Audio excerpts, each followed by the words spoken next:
Hair is hair, right? Wrong. For black people, hair is more than just something to keep your head warm in the winter. My hair definitely affects my sense of identity. It's freedom of expression. We've always, from a very early age, had our hair in plaits, decorated. It's crazy the variety and how versatile our hair is and what we get to do with it. It's time-consuming, it's quick, it's social, it's fashion. Afro-Caribbeans, when it comes to appearance and how you present yourself, that's important. So that when we walk out with pride. It's natural, it's history, it's political. The black community as a whole, we've gone through a lot of different struggles. And sometimes it's even a religious experience. This is my culture. If I can't embrace how my hair grows from my scalp, how can I embrace myself? How can I embrace where I've come from? I'm not impressed. Best smoke, got my Afro like an empress. Great state I'm in all states I'm in. I might find a form in my melanin. My name is Serge. I'm a filmmaker from London, but I was born in the Congo. Let me take you on a journey through black hair. To understand the significance of black hair, you have to go back to its roots in history. It's always been an issue, and it goes way, way back to the times of slavery. One of the methods that the slave masters used was to try to dehumanize the individuals that they were enslaving. One of those things was to categorize them. The lighter the skin, the easier the hair was to manage in Western terms. It's been the root of a lot of discrimination. After the abolition of slavery, when people wanted to get in work, even as a musician, they couldn't walk past without having to go through the pencil test. If in a big musical hall, at the entrance, they'll be told, if you want to pass, this pencil has to be put through your hair, and if it falls to the ground, you can come in. If it gets stuck, you can't come in. So without saying, if you're black, you can't come in, they would say, it's an indirect way of saying, if you haven't got European straight hair, you're not coming in. While some struggles of black hair are based in history, some go back to our first experiences of black hair in childhood. When you're a nursery sort of thing in France, I think they sort of do it here as well. They allow you to identify your own features. So it was like, what colour is your hair? What type of eyes you have? The shape of them and your hair texture and the colour. And I remember I picked the girl with curly hair because I thought, yeah, this is my natural hair texture. And the woman said to me, no, you've got this hair texture. So in French, it's crépus. The equivalent in English is nappy. And nappy, until really recently, because of the new movements, was a very negative word to describe black hair. And she was like to me, yeah, it's nappy, you can't comb it, it's not manageable. And subconsciously, I didn't realise it until, I would say 2 years ago, I realised that this impacted my whole perspective about my hair. At the age of 8, I was sent to Nigeria, and while I was there with family, I went with a particular hairstyle. It was in braids, and when I took my hair out, I was sent to the barbers to have it all cut off. And I was told that for school, you didn't need hair. So that was a shock. My very first day of getting my hair cut was my dad literally taking a razor and just taking the hair off my head. Oh, it was an awful experience. Yeah, I just, heard the shaver come into my head, and I just lost it. I just remember crying and crying. My first ever memory of my hair was just sitting in between my sister's legs and holding tight while she came with my hair so tight. I hated getting my hair done. It was, you see my baby pictures, everyone laughs at me and say, Lucrece, what the hell is going on with your hair? Must have been about 5 or 6. And it's one of those, plate on head, bowl on head haircuts, so there's no fade. I was just starting out swimming, and she was like, it's probably the easiest way for me to look after it. She'd relax it, then braid it, so it lasts for 6 weeks. My first memory of my hair was relaxed hair. I don't remember my natural hair as a young child. I realised that was the starting point for me not viewing my hair as good hair.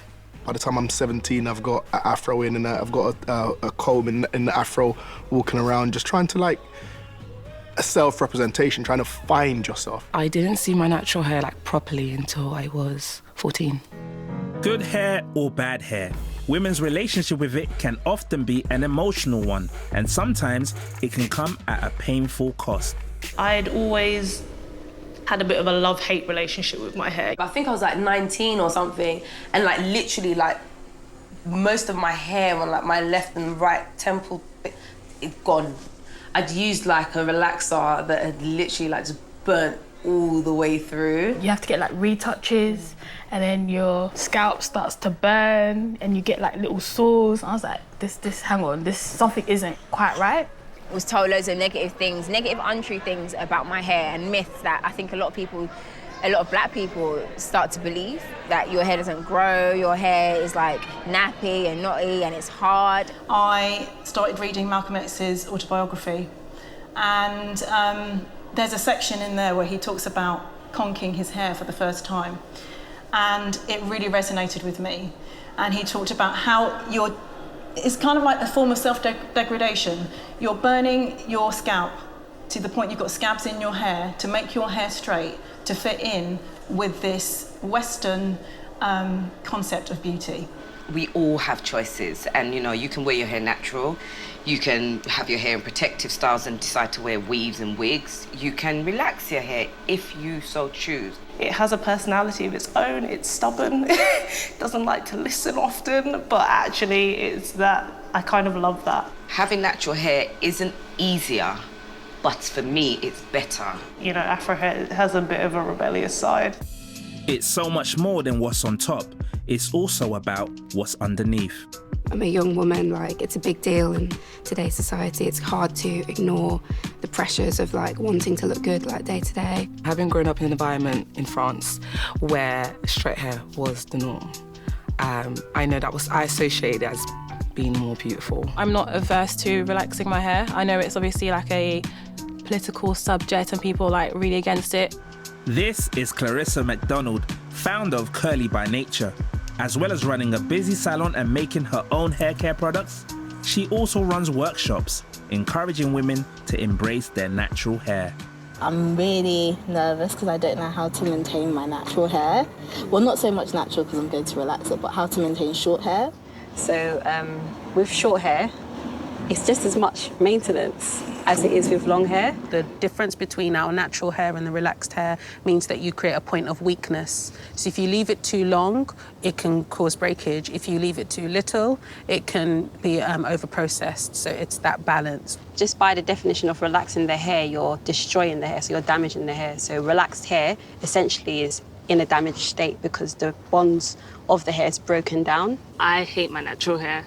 Like, I don't like people seeing me with my natural hair. Like, even my friends, I'll hide from them from like seeing me with my hair out. I always like to have like weave-in or like extensions. When I'm going to the hairdressers, no one can see me. So when I first started working at my company, I wore a wig for 3 years. And when I decided to then sort of embrace my natural hair and just go to a work environment and be natural, I was aware that I was making a political statement. The whole natural hair journey was like long. Women's hair also affects those around them. Straight, natural, weave or braids, everyone has an opinion. For black women, our hair is a big part of our lives. To have a partner who also understands that and doesn't kind of put those pressures that the outside world is already putting on us as women to have our hair in a certain way. I found out that she had never relaxed her hair. Never relaxed her hair. And so that was interesting for me, coming from a home where relaxing your hair was a norm. I like straight hair and curls. I think those, I prefer the straight hair more. You have to get educated yourself in terms of the importance of a hair, and especially a black woman's hair as well, and how personal it is. I've probably been guilty of times of saying, I don't like weave. Why are these women wearing weave? And they need to take the weave out. We hear so much about running your fingers through hair, and you see these adverts of people running their fingers through hair, right? And sometimes you come across somebody that you can't run your fingers through the hair. As a young man that you don't really understand, so you can't really fully appreciate the beauty of it. When I saw the full extent, the behind-the-scenes VIP version of her hair, and I was like, wow, like... One of the things I've learned through the course of relationships and marriage is the fact that hair is a burden at times, you know what I mean? What black women reveal about their hair to their partners can also be a sensitive subject.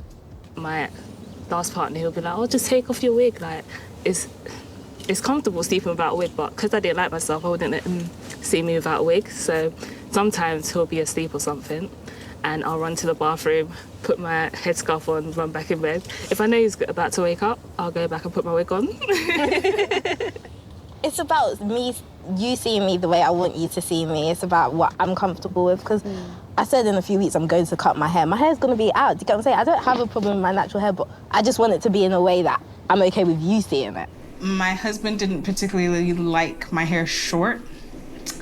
Not that he would force me to do anything else, but initially his mind on having short hair was like, this woman. When I'm thinking about getting into a relationship, the first thing I think of is, so when am I going to be able to take my wig off and you're still going to think that I'm cute? I don't know if this is controversial, but I think it depends on the race of the person that you're dating. I think if I date a white guy, then I feel like my hair's more of when it's natural, I feel like it's more of a novelty and it's more of a thing. Oh wow, your hair's amazing. Whereas black guys just wouldn't, they'd be like, that's just your hair.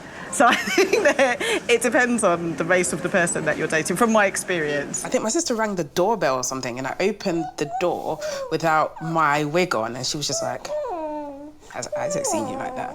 And I was just like, yeah, and she was just like, oh my gosh, congratulations. This is amazing. Changing preconceptions of black hair needs more than just supportive partners. We also need to see more positive images of black people's hair in media and advertising. For me, growing up, there were very few role models. So I think I struggled as a child and as a teen. Whenever I went to like a wedding or somewhere nice, I would straighten my hair. I thought straight hair was the epitome of beauty. And I just thought to myself, why is it when I'm going somewhere nice, I feel that my own kinky hair isn't beautiful? It comes from media, it comes from films we grew up with, and like most of the women we look at growing up are white women. I think now it's starting to change a little bit. You see more kind of black women with their natural hair on magazines, you see them more on TV, even though I don't think there's like a complete representation. Lekia Lay, founder of Project Embrace, decided to confront these media stereotypes head on. Project Embrace is a platform that was established to challenge the narrow perception of what it means to be beautiful, especially to have beautiful hair. And generally in the media, especially in advertising, black women are almost non-existent. And that's when I decided I would do a billboard campaign. Clear Channel got back to me and said, it's a worthy campaign, we're going to support you. When they said they're giving me billboards in 7 cities, I was besides myself. I wanted just 1 billboard in London, and they're giving me 7 billboards. Wow. Taking on advertisers is a powerful step to changing preconceptions of black people in the media. Through curls, coils, and weaves, we've seen the role of history, relationships, and stereotypes to people with Afro-Caribbean hair. Now, let's look at how, why, and where we get our hair cut. For black men, the barbershop is for more than just getting a trim. It's a focal point for the community. The barbershop plays such an important role in the lives of, men and especially young black men. The enduring kind of memories about barbershops are other arguments. Every topic under the sun you hear in the barbershop, whether it's political discussions, whether it's discussions about who's the greatest ever football player. It's kind of like a family in a sense where you can just like go there and just like really speak about some things. As you get older, you start becoming interested in girls. You're looking in the mirror a little bit more. You've got your designs, your patterns in your head, and you're definitely more self-aware, trying to make sure you're impressing. It's kind of like peacocking. I remember moving to South London, and for 2 years, I would travel all the way back to North London, make that hour trip just to get my hair cut by the same barber. Men are fussier than women, especially when it comes to their hairlines. But I like it. It's a new challenge. And why did you come into it? To get my son's hair done. So what's it like having to do a black son's hair? It takes time. It's took me a while to learn, but just watching other people, really. You've got to sport that fro, haven't you? Smokey, a masked barbershop owner and hairstylist to the stars, sees the importance of learning the trade for future generations. The mask is mainly it's not about me, it's about what I do. It's about the positive things that we're giving to these kids. You don't need to do the mistakes that I've done. There's no need. And obviously I got locked up. It taught me a lot because that's when I started to know about barbering, and that's when I fell in love with barbering, to be fair. That's when I thought I could use barbering to get what I want. And what I wanted then was getting out of the cell. And me as someone that didn't know how to cut hair, and these inmates are coming in and sitting down and telling me their problems, and I'm solving their problems, that made me think, maybe this is the new youth club. Are you ready to go to a kid and say, you know what, I'll take you on. You ain't got nothing to do, I'll take you on. I'll teach you my trade, innit? So you can earn some real money for yourself. The fact that you've got self-motivation and you want to change your life is all I care about. I can work with it. It's not only men who are thinking of the future, women are taking the lead in their own right. From owning shops, developing new hair care products, to maintaining their own salons, these sisters are doing it for themselves. I love seeing so many black women getting up and doing something with the knowledge or the experience that they have. Everything I use on my hair is natural. The only thing I use are the products that I make. It was just like a struggle to find anyone that was really close to me that could do my hair. I was kind of going off of referrals, you know, friends who had a really good stylist, and I thought I'd like to kind of build that and create that solution. The Palms is London's first Afro hair and beauty hub. So we support multiple businesses within the community. Well, it started with the redevelopment of Peckham Rise Station being announced, and that meant there were some businesses, hairdressing businesses, that were going to need to be relocated. To be at the Palms is actually really nice because, first of all, you're walking into a space that's really different to what you think Peckham is. The black hair industry is such a huge economy, and so little of it is owned by black people. And I think that to create a space that empowers black women to run their own businesses and make money from the highly skilled jobs that they're doing is just something that I've never seen before, and I'm really passionate about seeing it be successful. I didn't really feel like I'd found the right product for me. All the products were mostly American, there were hardly any UK-based brands. So for me, it just made sense that there should be a brand out there that was creating natural but effective products for all types of curls. It's not just like black hair, but I feel like there's a lot happening with black businesses in general. Things have become easier, and yeah, I feel quite lucky. While some people in the black community are free to be natural, others aren't so fortunate. For some, working in a multicultural environment comes with its own difficulties. I would never go to an interview with natural hair ever, but when I was younger. Now I would. I would not wear my hair out to work just because it's big. But a lot of my friends who work in like corporate companies, they can't wear their hair a certain way, or they have to wear a weave or something because it's not seen as professional.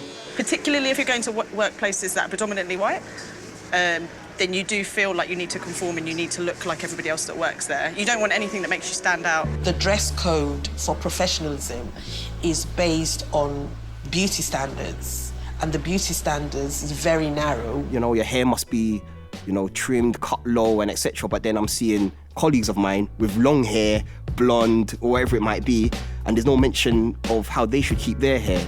And I feel like I wouldn't be taken as seriously if I had blonde hair like this in the office and I'm going into a meeting with, say, a partner and a high net worth client. A lot of us, unfortunately, a lot of black women tone ourselves down in the corporate world. Hopefully I get to a point where I feel like I don't have to. I pray I do, because I don't think I should ever have to tone myself down for anyone. To gain acceptance and recognition of our own culture and appearance, we also have to look to nurture our own personal well-being. I personally myself have dealt with depression and anxiety. Like, everybody's talking about it more now, which makes it so much easier. But when I went through it, which was about 2 years ago, like, it first hit me. The fact that I was suffering from the mental health and I didn't want to reach out. I had some of the best support in the world behind me to get over it. I'm very fortunate, very, very fortunate, but people don't have access to stuff like that. And like, I dread to think what my mind would have been without that support. When it comes to mental health and blackness, yeah, I definitely feel like, you know, there could be so much more scope for, you know, us to be open. Nobody wants to be seen as crazy or as that person that has an issue. So therefore, we embrace silence. You know, growing up, I was always told, men don't cry, men don't do this, you know, be a man. I'm tough, I'm strong. I don't know how to embrace a moment where I might not feel so strong. I feel like we all have had a mental issue at some point. Depending on the support network you had around you, you was able to deal with it. Whereas not everyone's as fortunate. If you broke your leg, you'd go to A&E. You go to a professional when there's a problem. But therapy has helped a lot of people, and I recommend therapy a lot. The more your therapy service looks like the community you're in, the more likely people are to trust you and to trust what you're saying. But there still is a taboo, for sure. Reach out to an old friend. They'll be happy to hear from you. People care. When you're still speaking to women in 2019 who refuse to wear their natural hair because of their job or because of what society may think about them or what they even feel about themselves, then mental health is not being dealt with. Whatever it is, whether it's your weight, your complexion, your hair, you just got to embrace it and understand this is you. You can't expect someone to love you if you don't love yourself, and you have to know yourself to love yourself. By openly discussing and dealing with our own emotional state, we can look to embrace the positive on the outside too. Once you actually love what's on top of your head and love it in its natural state. Because ultimately accepting your hair is sort of accepting yourself. We basically want every young black girl to feel confident. We identified that growing up we struggled with identity. If I thought my hair was limiting me from swimming, I probably would have quit by now. And there are ways around everything. We can't expect great things from our young people and teenagers if we are telling them they're not good enough. No matter how much we try to enhance, what God's given us naturally is always going to be better. We're all perfectly imperfect. Black love is important, but just because you say black love doesn't mean don't love anybody else. Great state I'm in all states I'm in. I might find a form in my melanin.